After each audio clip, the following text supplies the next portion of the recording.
Excellent. I'll get my 15 minutes back. You're I've reset. Yeah. All Excellent. All right, so I'll just Okay, skip that's working. through. Yeah, great. All right, so we've got a very ambitious vision, and that's to grow the company into being a globally significant silver development company with over 300 million ounces of silver in resources. I guess our point of difference at this point in time as we stand here today is that we're very well funded. We just closed a $22 million financing, so we've got over 30 million in the bank. We're in a pro-mining jurisdiction in Santa Cruz in Argentina. We've got a large base case resource, 160 million ounces of silver equivalent resources.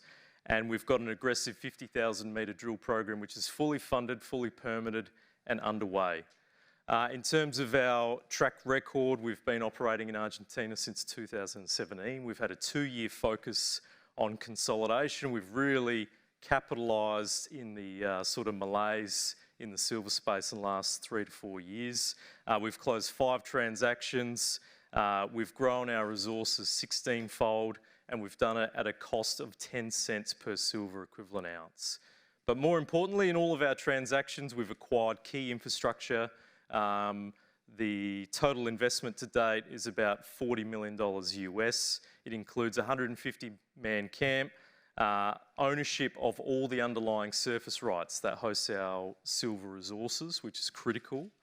And obviously we're in a very infrastructure-rich area. So in terms of moving forward, we've got 2 exceptionally fertile silver districts which have been completely underexplored for the last 10 years. Our focus is now on growth through exploration. We'll be focusing initially on low-risk resource extensions and moving into new discoveries with a view to put out a new or a revised MRE late next year.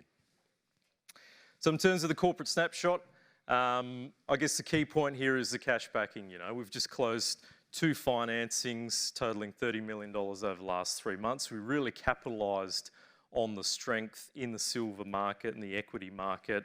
We're really happy to get that away. It just means now that we've completely de-risked our growth strategy and we're now fully funded for that 50,000 metre drill program. In terms of major shareholders, obviously we've got Eric Sprott. We've also got Eduardo Elstein on there, who's a prominent Argentinian businessman and billionaire. And as a function of the recent financing, our institutional ownership has increased from around 5% to 18%. So that's a significant change in the profile of the company. And as you can see there on the chart, obviously we've been smacked along with every other silver and gold equity due to the Trump trade. But what's really critical about this chart is that on a 12-month basis, it looks very healthy, very strong. What I'm really pleased with is the volume. We're starting to see a huge amount of volume come through our stock, beating records, on a weekly basis. So we're becoming a very sort of institutional-friendly company. In Santa Cruz, obviously, Argentina's been very topical. Javier Milei did an excellent podcast with Lex Friedman just recently, and it got me very excited about the prospects of where Argentina is and where it's going. Obviously, they've been talking shop with respect to policy and deregulation and making it a lot easier for foreign investment. And critically, we're actually seeing that on the ground. So we see BHP obviously acquire Filo in conjunction with Lundin Mining. We've seen Rio Tinto acquire Arcadium Lithium, which was as big a bet on Argentina as it is for lithium. So we're actually seeing these policy changes and legislation. We're seeing that translate into foreign investment, which is critical. In Santa Cruz, look, it's a mining jurisdiction. I call it the Eastern Goldfields of South America. There's big, small, medium gold operations. What's really interesting is that it's been overlooked for silver. When we talk about silver, we think Bolivia, we think Mexico, but we rarely think Santa Cruz, Argentina, and we're hoping to change that. So in terms of the land package that we've assembled over the last 2 years, you can see here we're right next to Serra Vanguardia. This is Anglo Gold Ashanti's flagship operation down in Santa Cruz. It's been operating for over 20 years, so we get to leverage all of that infrastructure in the area. Cerro León is our Eastern District. That was previously controlled by 3 juniors, so we've brought that together via 3 separate transactions over the past 2.5 years. Joaquin, that was previously controlled by 2 majors, being Pan American Silver and Yamana. So that was our sort of final critical piece to the regional consolidation play. We announced that transaction August this year, concurrent to a $8 million financing. Importantly, it's the first time that this silver district and the surrounding area has ever been held by a single junior. So it's a new story. It's a story that's never been in the hands of a hungry junior with money to grow. Like I said, 10 cents per silver equivalent ounce. It looks like a masterstroke now with silver moving through $30. You know, when we were negotiating these deals, silver was sitting at $18 per ounce. So, you know, we've really consolidated a bear market strategy moving into a bull market. And just to give you some foresight around what these assets can be worth in a higher silver price environment, in 2012, Coeur d'Alene paid $2.70 per silver equivalent ounce for just one of the 5 projects that we now control today. And one of the key points, and you know what's changed since then, is there's been over $40 million worth of investment. That's investment that we have inherited, and we've got granted mining leases and a clear pathway to get back into production. But exploration really is our focus. You know, we want to be seen as having one of the most hot, the preeminent growth profile within the silver explorer developer space. That's how we want to distinguish ourselves. Sierra Leone, the Pinguino district, this is our priority at the moment. We're drilling here now. We've got permits for up to 30,000 metres of drilling within the broader Sierra Leone package. You can see here, there's a lot of numbers here, and really what all this points to is there are a lot of drill holes with plus kilo silver hits that are outside of the current resource or are open at depth and along strike. So that's critically important, and what it shows that we've got a huge portfolio with lots of potential for high confidence, low risk resource extensions. Just a quick example of the type of prospects we're following up in this current drill campaign. We've got the Carina prospect. This is a shallow oxide silver gold vein structure. You can see here there's mineralisation defined within some shallow RC holes down to about 50 to 70 vertical metres, all within sort of theoretical open pits. You can see a number of plus kilo drill hits there, 6 metres at just over 1,500 grams silver equivalent. That's an incredible hit given that it's so close to surface. And, all of these drill holes are open at depth. So, if all we do is increase the vertical continuity of these vein structures down 100 to 150 metres, then we'll more than double the current resource. Once again, Marta, I can just go through these all day. I won't bore you. I've only got 6 minutes left. Serra Blanca, just to give you an idea of some of the sort of soft ounces that sit outside of the resource. We've got Serra Blanca. That's another transaction that we closed mid this year. Importantly, there was 15,000 metres of drilling on the project previously by the previous operators in the last bull market from back in 2011.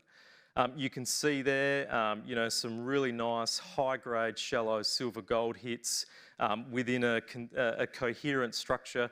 Really, our objective during this campaign is just to go out there, put some holes into this prospect, do some confirmatory drilling and bring those ounces into the current MRE.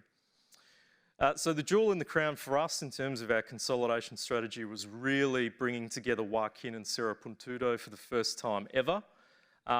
These rocks are 140 million years old and they've never been held by a single company. So that's a nice fact. Really simple exploration story to get your head around. The current resource at Joaquin is within the northern block. That was the block that was previously held by Pan American Silver.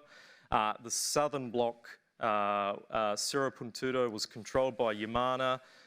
There was no impetus to explore up to the tenement boundary, so what you actually end up with is a 30 million ounce resource which has been drilled out over 1,200 metres strike into the Yamana ground.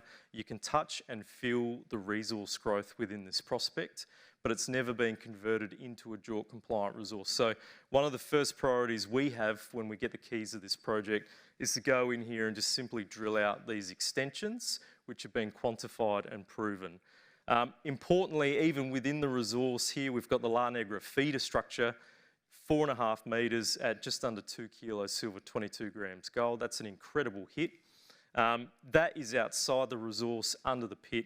You know, things like this can really change the profile of the project, change not only the grade profile, but also the life of mine.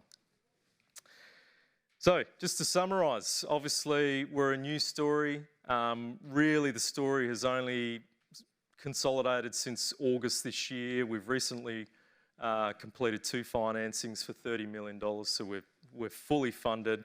We've launched a 50,000 metre drill program. We'll be drilling there for at least the next 12 months. We've got infrastructure, obviously not only the infrastructure that we've acquired a part of the deals, but the infrastructure around us within the surrounding mining operations. And we've got excellent tailwinds, not only with silver and the commodity, but also within Argentina. The policies, the foreign investment, and just the opportunity there in Argentina. So, excellent. I've got 3 minutes for questions. Who would have thought? Thanks, Todd. Yeah, that was great. Small hiccup, but great. Yeah. Well, a little bit about yourself. Todd. What's your background and what makes you the right man for this job? Yeah, great question. So, I am a geologist by trade. Always been entrepreneurial. So I didn't last long within big companies. So I went off to Colombia in 2017, raised $4 million of private money. And since then, I've basically just been running my own businesses. And in this industry, you only eat what you kill, you know, so you have to be able to finance your activities. You have to be able to tell a story, and you have to move towards building a real company at some point. And I think that's what we've done over the past 3 years. We've got some incredibly supportive finances that have been behind me for 8 years. And, you know, that only happens when they believe that you're moving towards an outcome. Yeah, fair. So It's not often you see Eric Sprott on the register of an ASX company. no, it's not. How did he It's get not. It's not. So I guess the way we got Eric in was we drilled a hole 14 metres at 2 kilos silver. So that's normally a good way to get For sure. Eric on the register. But you know, you're right. He doesn't often dabble in the ASX. He felt a bit adventurous with us. And I think it's probably more his familiarity with Argentina. He's got a large investment in Abra Silver. Right. So anyway, we're happy to have him there. Yeah, for sure. Any questions from the audience? Yeah, sure.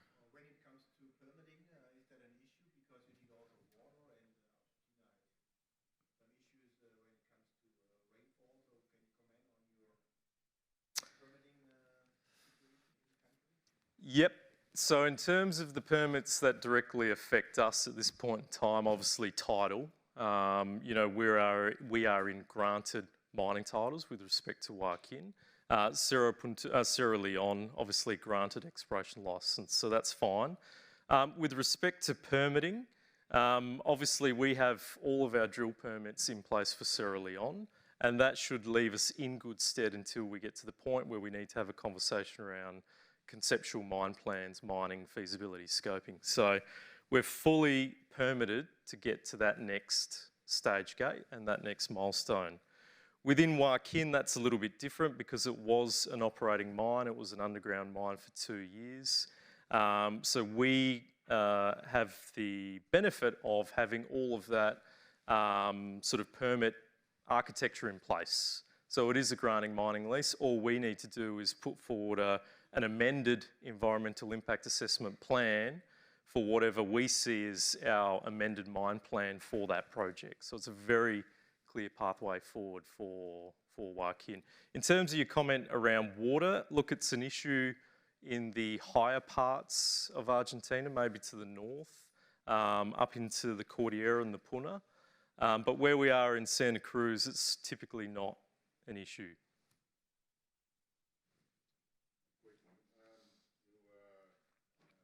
You go from project. Are there any existing royalties on that project? Yes, so there's a 2% royalty to Metalla, which was a function of the transaction between Coeur d'Alene and Pan American Silver in 2017. Well, we own it 100%, but there's a 2% royalty, yeah. Thanks, Todd. We're out of time. If anybody else has any questions, please reach out to him directly. What room are you in? What meeting? 402. Oh, sorry, I thought you hotel room. Your meeting room. 14. Room 14.